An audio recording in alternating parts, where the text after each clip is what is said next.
Hello and welcome back to another MudderChudders video. Now, to get in the spooky spirit throughout October, I'm going to be creating a spooky story within the Garden of Grounded every week. Let me know in the comments below your own spooky story and maybe I'll pick a few, recreate them and give you a shout out. Now enjoy. The bug in the grass. There was a blade of grass in my grandma's backyard when I was about 6 or 7. Where I lived, it wasn't uncommon for someone to have grass somewhere in their yard. But this blade, it was alone. There were no blades and never once did I see any when I visited. I hated going in the back to play by myself. The grass always seemed to be looming over me, seeming to be dark, even on a bright and sunny day. One day when I got bored and decided to go outside to play, I decided to climb the grass. It was innocent enough. My grandmother was inside, but she could see me through the window as it had a direct view of the entire backyard. I slowly started to climb.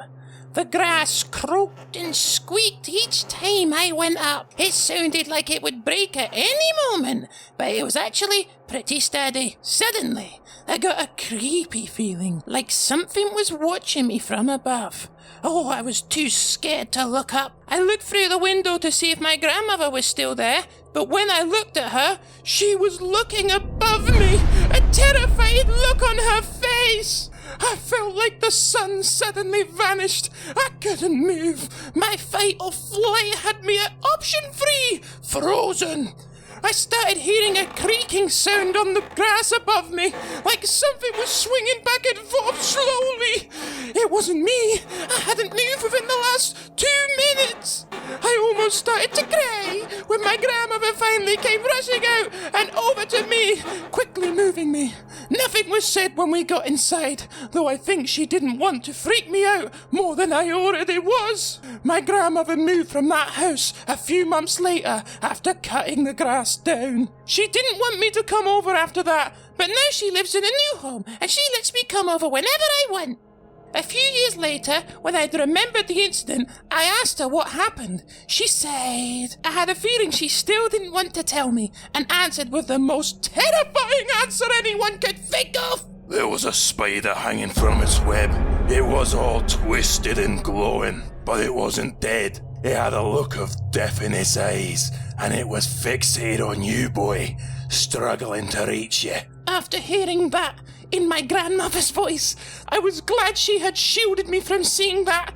I'm happy that I never went back there, and I'm happy the grass was cut down so no other aphid had to experience what I went through. I did some research and found out that a couple of spiders had lived in this house before. I don't know how they fit, but the husband beat and killed his spider wife, snapped her neck, and hung her on the grass to make it look like bugicide. It seems he wasn't in his right of mind. If you enjoyed that weird story, voices all done by myself, Liam. Yep, that's me.